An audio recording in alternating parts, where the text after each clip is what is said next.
Bonjour à tous, j'espère que vous allez bien. Aujourd'hui, j'ai pris une grande décision qui est d'arrêter la location en courte durée, d'arrêter Airbnb, notamment pour cet appartement. Vous allez me dire, mais pourquoi? Ce n'est pas une raison de rentabilité, on va dire, en tout cas de location, de remplissage de l'appartement, puisque là, au mois d'octobre, je dois être à 28 nuits sur 30 ou 31. Donc, tout se passe bien à ce niveau-là. Alors, pourquoi j'arrête? Quelles sont les raisons? La première raison, c'est que l'appartement n'est pas structuré, n'est pas organisé, ne correspond pas en fait aux critères pour faire du Airbnb. Je m'explique. Oui, la décoration plaît, oui, il est hyper bien situé, mais par contre, je n'ai pas de digicode à l'entrée, donc ça me pose problème, c'est-à-dire qu'il faut toujours que je sois présent ou que les personnes puissent aller chercher les clés dans une boîte à clés qui ne se situe pas dans l'immeuble. J'ai essayé de trouver des solutions bis, notamment l'installation d'éléments, je sais que c'est possible, l'installation d'un système qui permet en fait à distance d'ouvrir la porte de l'immeuble, mais le problème c'est que ce système-là ne fonctionne pas avec l'interphone que j'ai. Donc ça c'est impossible. Deuxième élément également, c'est le ménage. Alors le ménage et surtout le repassage.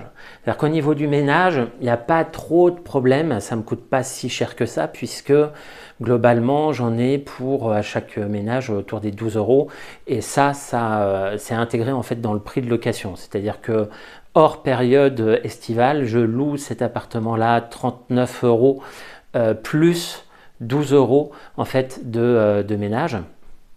Donc c'est pas le problème. Le problème en fait, c'est plutôt le repassage. C'est-à-dire que le repassage n'est pas compris dans les 12 € et bien évidemment, il faut repasser. Sauf que de mon côté aujourd'hui, c'est moi qui repasse.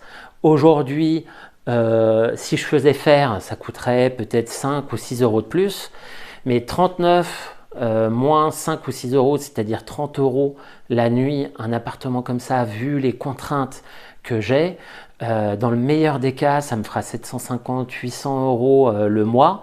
Vous allez me dire, oui, c'est plus que les 630 que je vais louer à l'année, sauf que il y a le travail d'organisation, il y a comment dire, un autre élément qui est tout simplement l'électricité, les abonnements. L'électricité en période d'hiver, ça va me coûter 100-120 € par mois. L'abonnement, c'est 25 € pour Internet. Donc, tous ces éléments-là accumulés font que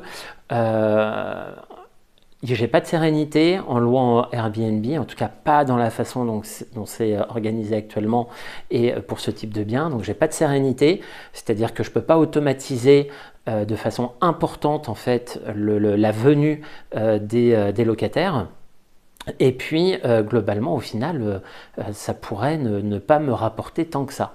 Donc j'ai décidé de louer cet appartement-là, donc c'est 630 € le mois. J'ai trouvé en 2 jours une personne et notamment un couple pour louer cet appartement. Mais par contre, ce qui est sûr, c'est que j'ai vu que ça fonctionnait, le Airbnb. Je pense avoir compris globalement le fonctionnement, les process, puisque globalement, je loue entre 25 et 28 nuits par mois. Donc ça peut être rentable, mais ça sera peut-être sur un autre projet et sur un type d'appartement différent où là, je ferai attention à certains éléments qui me semblent essentiels pour bien organiser et bien optimiser l'organisation en fait du Airbnb, c'est-à-dire tout automatiser. Il faut automatiser en Airbnb, sinon on n'y arrive pas. Donc voilà les raisons pour lesquelles je ne loue plus en Airbnb. Si tu as aimé cette vidéo, n'hésite pas à liker et à t'abonner à la chaîne pour voir d'autres vidéos sur le sujet de l'investissement immobilier rentable. Salut, à très bientôt.